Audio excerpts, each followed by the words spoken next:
OnePlus when first came out, there were hardly any brands trying to provide flagship-like experience at a much affordable price tag, and that's the reason OnePlus garnered so much attention.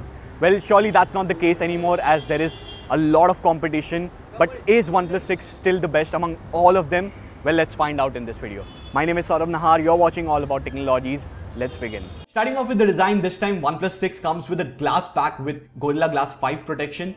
This is the mirror black finish, which is extremely reflective as the name suggests, but you can also get midnight black version which still has a glass pack but with matte finish.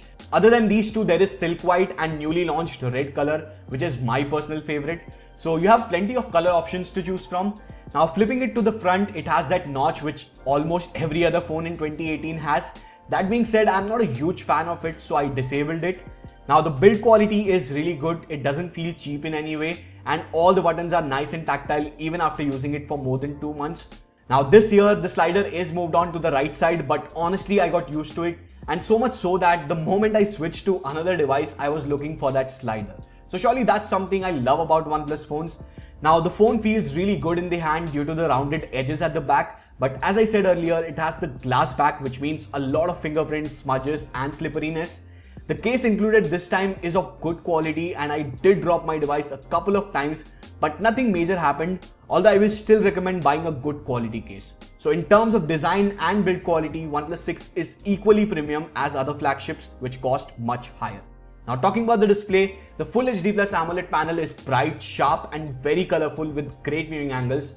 Also, you can tweak the display settings according to your preference. Now it's still a 1080p display unlike other flagships with Quad HD display, but I'm completely fine with that since it affects the performance and battery life.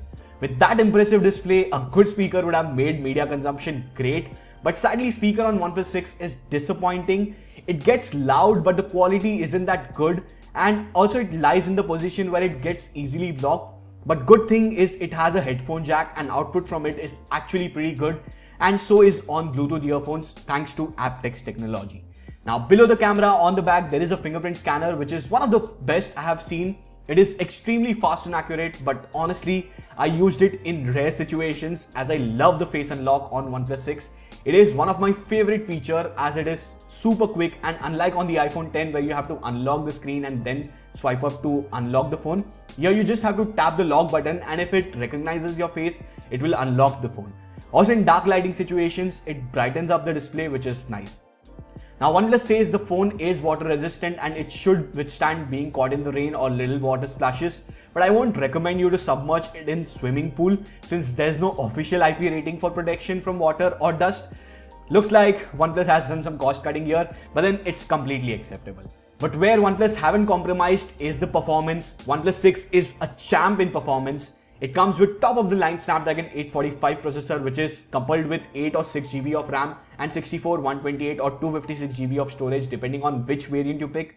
I don't really recommend the 8 GB RAM model unless you need that extra storage since it's not expandable, but 6 GB RAM should be more than enough for any task you throw at it. Whether it's gaming, multitasking or moving around the UI, everything is impressively fast and responsive. The reason for its snappiness is not just the hardware but also the software, that is Oxygen OS. If you have seen my previous OnePlus 5 review, you know that I love Oxygen OS a lot. It is very close to stock Android with a lot of useful features which makes the user experience a lot better. You get features like navigation gestures which allows to hide navigation buttons and enjoy the full screen without any software buttons. There is the dark mode which helps to save battery, and there are many other customization options.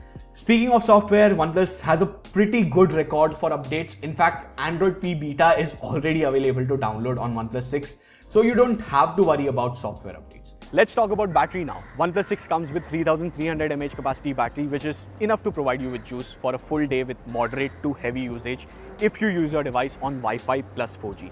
If you use your device only on 4G, then you might have to charge it at night depending on your usage. That being said, OnePlus is still one of the best when it comes to fast charging, and you can get your OnePlus 6 charged from 0 to 55 to 56% in less than 30 minutes, which is just amazing. And if you want to know how much time it takes to fully charge the OnePlus 6, then you can check out my video comparison with Zenfone 5Z. Link will be there in the description box, or you can check out the link in the I button. Now moving on to the cameras, OnePlus 6 comes with 16 plus 20 megapixel camera setup at the rear, with both of them having f1.7 aperture. Although 16 megapixel one is the primary one, whereas 20 megapixel one is just for depth sensing. Anyways, what's more important is picture quality, and here is where OnePlus shines in this price segment. You can get some great shots with lots of detail, good dynamic range, a little saturated images, but good to look at. Overall pictures impressed me a lot both in daylight and low light. It doesn't disappoint in video recording either. You can shoot 4K videos up to 60 FPS along with slow motion videos, which looks pretty cool in my opinion. Sadly, OnePlus has again messed up with front camera videos where it crops the video, and when you see while recording it's perfect and you are in center of the frame. But when you play the video, you are no more in the center of the frame and video becomes more cropped.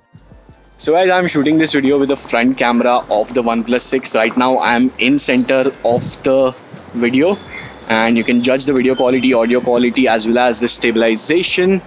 But for some reason when I play this video, it crops it, and I don't know, for some reason I move to this side or this side. So let's see. Apart from this issue, the front camera can take some good selfies, and even portrait selfies come out good, so that's not an issue. So overall, the camera on the OnePlus 6 is impressive and better than before, but it still can't compete with some major flagships if we ignore the price. So should you buy OnePlus 6 or consider other devices like Vivo Nex, Asus Zenfone 5Z and Honor 10? Well, I have used all of them, and for the price of 35,000 rupees, OnePlus 6 is totally worth it. And in my opinion, OnePlus 6 is the only device that is a complete all-rounder. That being said, Vivo Nex and Asus Zenfone 5Z are good options, and if you want to know more about them, I will come up with the reviews very soon, so stay tuned for that.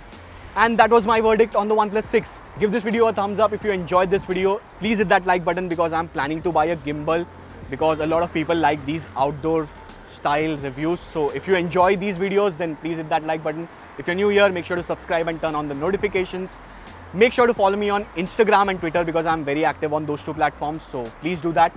That's it guys. This is Saurabh Nahar. Thank you guys for watching. Bye.